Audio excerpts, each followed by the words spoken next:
Bismillahirrahmanirrahim.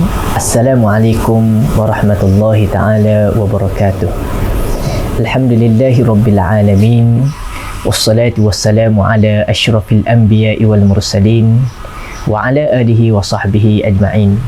Wa qala rabbi syrah li sadri wa yassir li amri wahlul 'uqdatam min lisani yafqahu qawli. Summa amma ba'd. Alhamdulillah, puji dan syukur kita panjatkan ke hadrat Allah Subhanahu wa taala. Masih lagi diberi kesempatan untuk kita meneruskan kehidupan di atas muka dunia Allah Subhanahu wa taala selaku menjadi hamba Allah Subhanahu wa taala yang beriman kepada Allah Subhanahu wa taala. Alhamdulillah.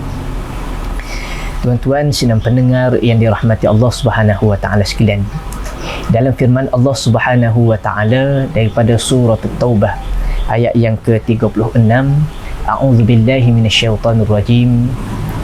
Inna iddatash syuhuri 'indallahi 12 syahran fi kitabillah yauma khalaqas samawati wal ard minha arba'atun hurum.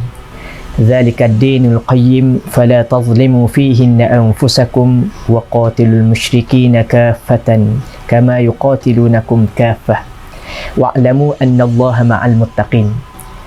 Allah Subhanahu wa taala berfirman, yang mana maksudnya sesungguhnya bilangan bulan-bulan di sisi hukum Allah Subhanahu wa taala ialah 12 bulan yang ditetapkan dalam kitab Allah Subhanahu wa taala semasa ia menciptakan langit dan bumi.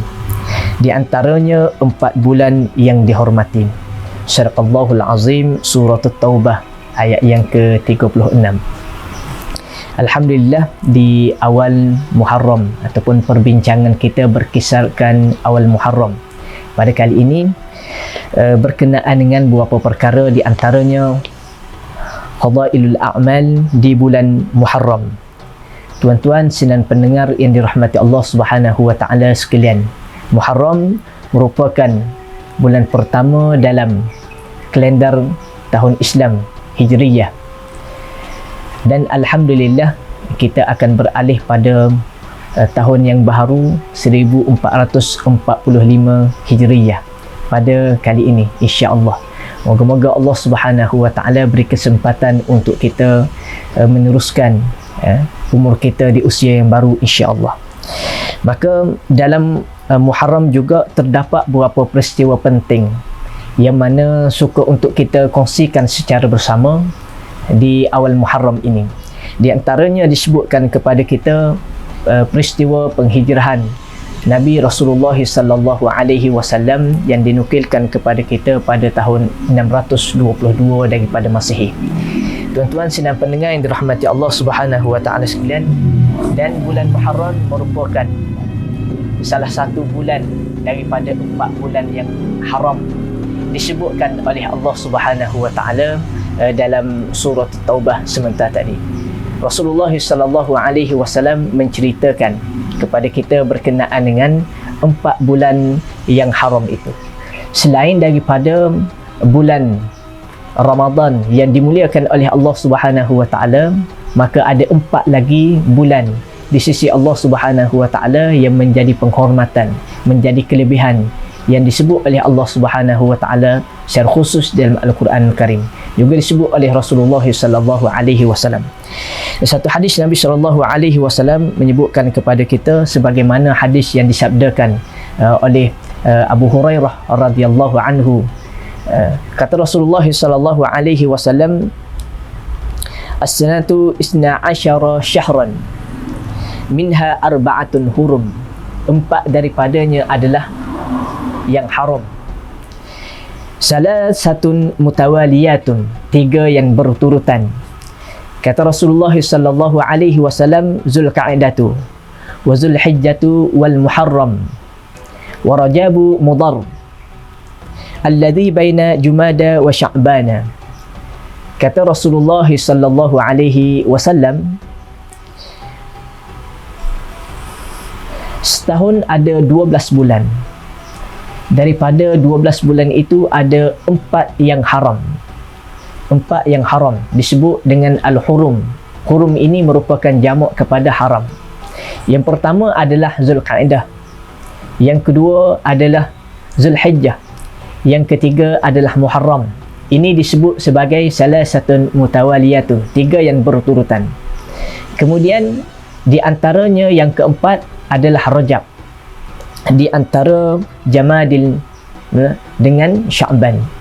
Tuan-tuan sedang pendengar yang dirahmati Allah Subhanahu wa taala sekalian, disebutkan kepada kita berkenaan dengan bulan haram ini ataupun bulan Muharram secara khususnya, kenapakah disebut sebagai bulan haram, dimuliakan oleh Allah Subhanahu wa taala di dalam bulan ini ataupun 4 bulan ini, daripada kita berperang, sama ada berperang apa sahaja, dilarang ataupun diharamkan untuk berperang. Di sisi Allah Subhanahu wa taala mengkhususkan untuk pengibadatan kepada Allah Subhanahu wa taala. Maka itulah disebut kepada kita sebagai bulan yang haram khususannya. Pelbagai ulama mentafsirkan kepada kita berkenaan dengan definisi al-haram ini. Di antaranya Ibnu Katsir menyebutkan kepada kita syarah daripada ayat Al-Quran Allah Subhanahu wa taala daripada surah Taubah ayat yang ke-36 sementara tadi. Kata Ibnu Katsir menyebutkan kepada kita, sesiapa yang melaksanakan kemaksiatan kepada Allah Subhanahu wa taala ataupun melakukan kezaliman di dalam bulan yang telah disebutkan 4 yang tadi, maka disebutkan kepada kita akan dilipat gandakan dosa dia, ganjaran dosa dia kepada Allah Subhanahu wa taala. Nak sebutnya, bulan yang 4 ini diganjarkan kepada kita pahala yang berlipat kali ganda. Pun begitu disebutkan kepada kita dikala melakukan kezaliman, dikala melakukan dosa kepada Allah Subhanahu wa taala pun turut digandakan oleh Allah Subhanahu wa taala di dalam 4 bulan ini.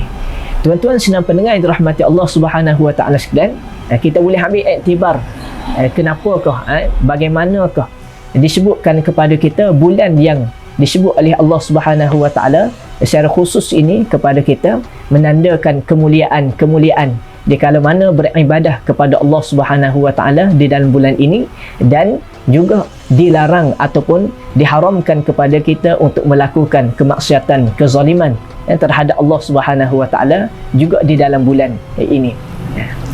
Tuan-tuan sedang pendengar dirahmati Allah Subhanahu wa taala sekalian, di antara kelebihan ataupun perkara-perkara yang kita boleh laksanakan, lebih khusus sikit lagi kita nak sebut amalan-amalan yang kita boleh laksanakan di dalam bulan ini, sangat digalakkan kepada kita. Di antaranya disebut kepada kita untuk melaksanakan, memperbanyakkan ibadah sunat, yakni puasa sunat di dalam bulan yang haram ini. Laksanakan puasa yang sunat dalam bulan yang haram ini. Bagaimana yang disebutkan oleh Abu Hurairah dan hadis yang disebutkan, sabdakan oleh baginda Nabi sallallahu alaihi wasallam kepada kita, sebaik-baik puasa selepas mana puasa Ramadan yang menjadi kewajipan kepada seluruh umat Islam, maka disebutkan kepada kita adalah puasa di bulan haram, juga puasa di bulan Muharram yang sedang kita berada ini. Kemudian disebut oleh Rasulullah sallallahu alaihi wasallam, sebaik-baik solat selepas solat fardu adalah solat di sepertiga malam. Hadis riwayat daripada Imam Muslim. Tuan-tuan sedang pendengar yang dirahmati Allah Subhanahu wa taala sekalian, boleh kita ambil memahami konteks hadis yang disebut oleh Rasulullah sallallahu alaihi wasallam tentang kelebihan kita berpuasa di awal ataupun di bulan Muharram ini, di bulan yang haram ini, kepada kita untuk melaksanakan, digandakan kepada kita amalan-amalan tadi, pahala disudut oleh Allah Subhanahu wa taala. Juga disebut sebaik-baik puasa dalam selepas mana kita melaksanakan ibadah puasa Ramadan. Inilah tempat dia untuk kita mengauk keuntungan pahala disudut Allah Subhanahu wa taala adalah puasa Muharram ataupun puasa dalam bulan yang haram. Maka disebutkan kepada kita, Al-Imam An-Nawawi rahimahullah juga menyatakan puasa paling afdal selepas mana puasa Ramadan adalah puasa Muharram, puasa Al-Muharram. Juga disebutkan kepada kita antara yang sangat dianjurkan kepada kita untuk berpuasa ialah berpuasa pada hari yang ke-10 daripada Muharram, Yaumu Ashura, yang mana sangat digalakkan kepada kita. Sedikit pesanan kepada kita secara bersama, hari yang ke-10 daripada Muharram itu, perbanyakkan kita melakukan amal ibadah kepada Allah, tidak mengkhususkan untuk kita melaksanakan satu ibadah saja. Pun begitu, ada sebahagian di kalangan kita ini melaksanakan, membuat dia panggil rewang, ataupun kenduri, buat bubur Ashura. Digalakkan kepada kita adalah untuk berpuasa sunat pada tanggal 10 daripada Muharram.